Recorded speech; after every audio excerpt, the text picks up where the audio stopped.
صلى عليك الله صلوات دائما فالعز والفوز ليس إلا فيك صلى عليك الله صلوات دائما فالعز والفوز ليس إلا فيك۔ حضور علیہ السلام کی جو مدینہ والی زندگی ہے اس کے چوتھے سال کو ہم پہنچے ہیں، اور چوتھی ہجری میں سب سے پہلے محرم کے مہینے میں، محرم سے ہی اسلامی سال کی ابتدا ہوتی اور احد سے آپ کی واپسی ہوئی تھی شوال کے مہینے میں، 3 ہجری۔ شوال کے بعد ذوالقعدہ ہے اور پھر ذوالحجہ ہے، اور ذوالحجہ کے فوراً بعد محرم۔ تو آپ یوں لگا لو کہ محرم شوال میں احد سے واپسی کے تقریباً 2 یا 2.5 مہینے کے بعد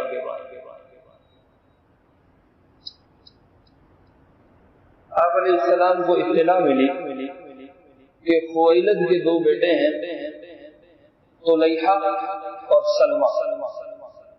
طلیحہ تو بعد میں خیر مسلمان ہو گئے تھے رضی اللہ عنہ، پھر حضور کی وفات کے بعد طلیحہ دوبارہ ایک دفعہ مرتد ہو گیا، اور حضرت ابوبکر رضی اللہ عنہ نے ان کے مقابلے کے لیے کچھ لوگوں کو روانہ کیا، یہ بھاگ کے شام چلو، اور پھر شام سے واپس آ کے دوبارہ یہ توبہ طائب ہوئے، اور پھر اسلام کی جنگوں میں لڑتے رہے، اور پھر 21 ہجری میں جا کے دوبارہ شہید۔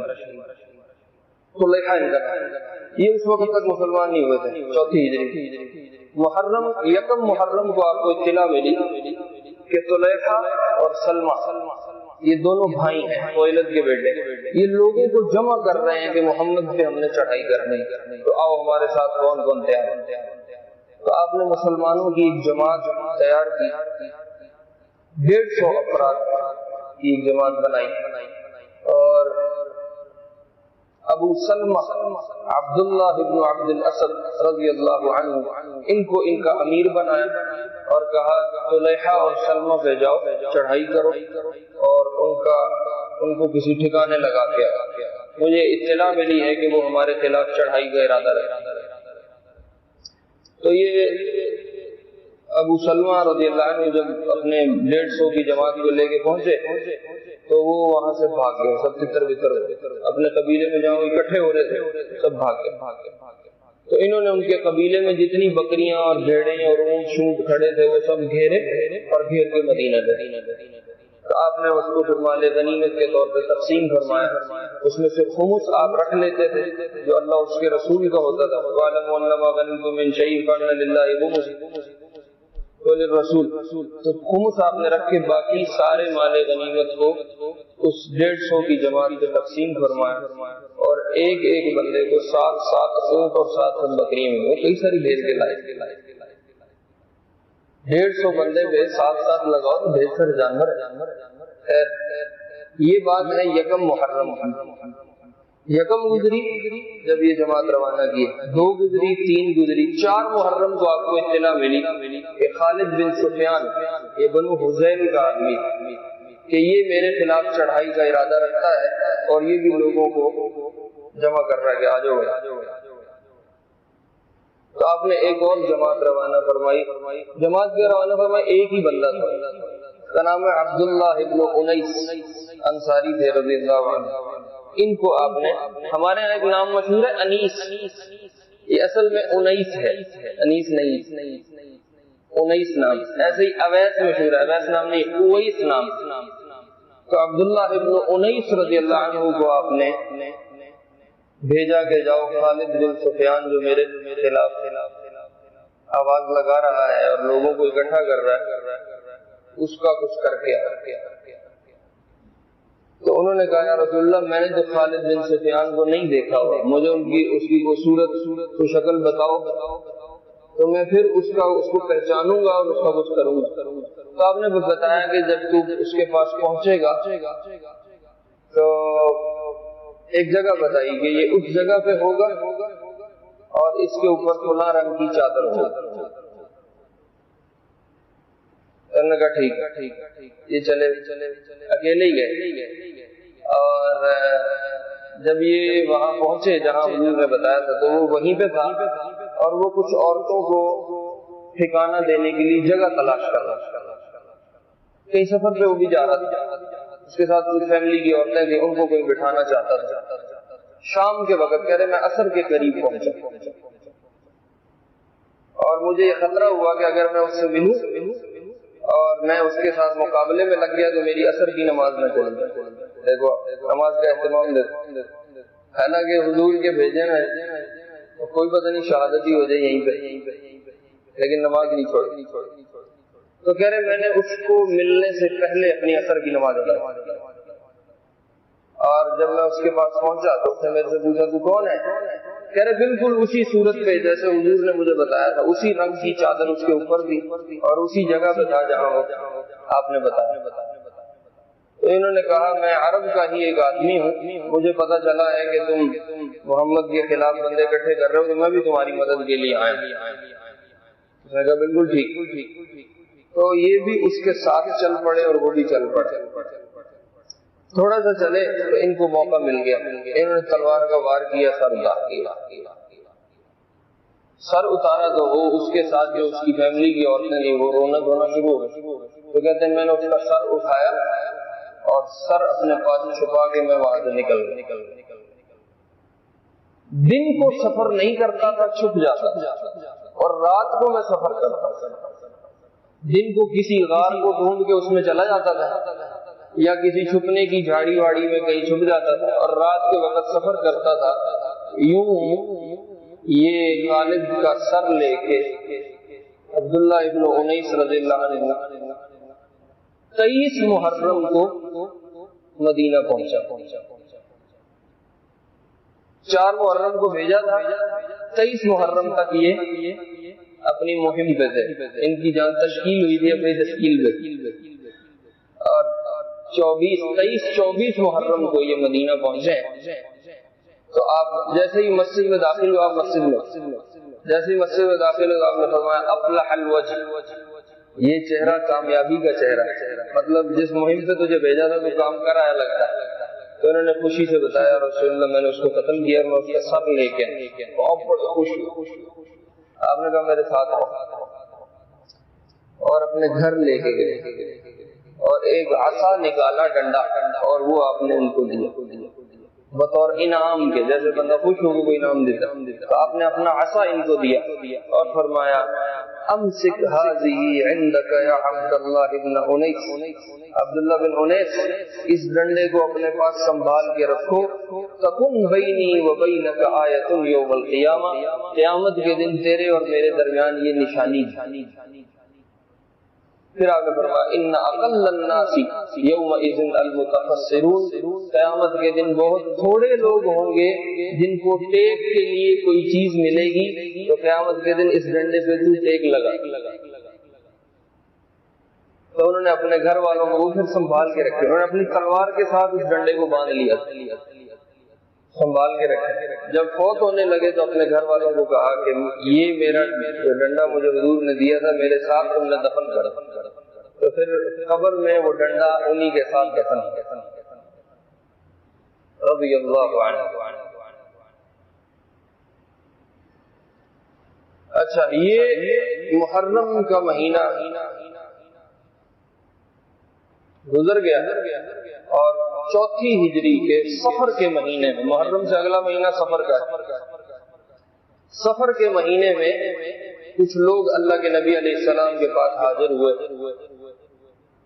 عرب کے 2 بڑے قبیلے تھے, عزل اور قارہ, ان کے وہ افراد تھے, اور انہوں نے حاضر ہو کے کہا یا رسول اللہ ہمارے قبیلے کے بہت سے افراد مسلمان ہو گئے, ہم چاہتے ہیں کہ آپ ہمارے ساتھ کچھ لوگ ایسے بھیج دیں جو ہمارے قبیلے میں چل کے مسلمان ہونے والوں کو دین سکھا دیں, کو قرآن سکھا دیں, کو اسلام سکھا دیں. تو بطور معلم کے ہمیں کچھ بندے چاہیے جن کو آپ ہمارے ساتھ بھیجیں.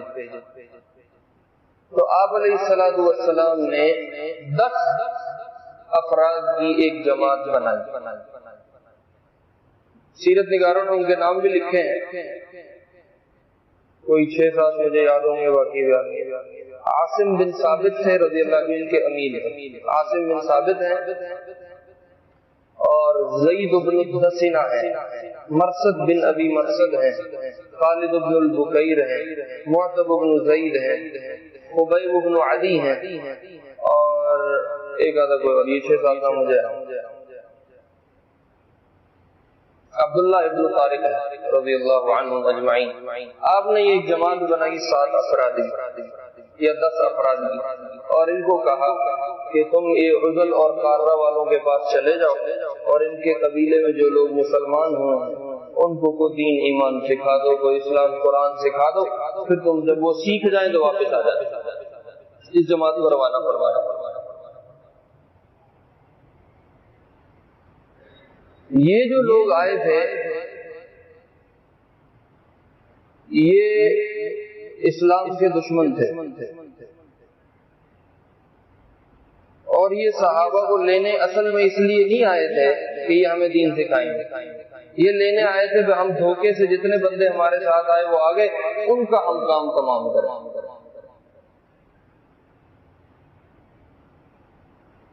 تو یہ 10 یا 7 افراد کی جماعت، عاصم بن ثابت رضی اللہ عنہ کو آپ نے ان کا امیر بنایا. عاصم بن ثابت حضرت عمر کے سسر ہے، عمر بن خطاب کے سسر ہے،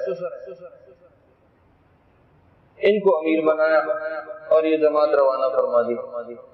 جب یہ مدینہ اور مکہ کے درمیان تھے،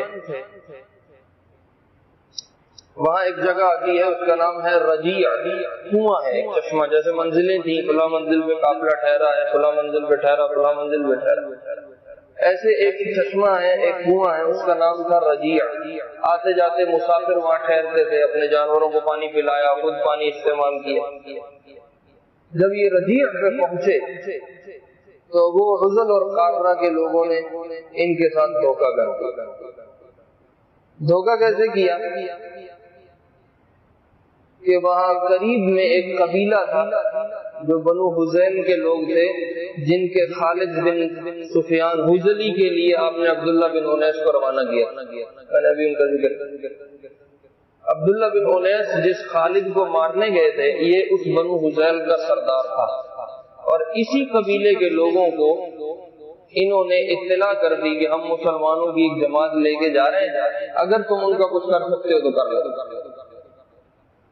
تو وہ بنو حذیل، ان کو بنو لحیان بھی کہتے ہیں، وہ 100 بندے لے کے آئے. یہ 10 افراد ہیں اور وہ 100 ہیں، اور وہ سارے تیر انداز تھے، اچھے نشانہ باز. وہ ان پہ پہنچ گئے. تو عاصم بن ثابت رضی اللہ عنہ جو اس جماعت کے امیر تھے، ان کو اندازہ ہو گیا کہ ابھی پھنس گئے، ہم تو پھنس گئے. وہ بھاگ کے ایک اونچا ٹیلا تھا، اس کے اوپر چڑھ گئے اپنے ساتھیوں کو لے.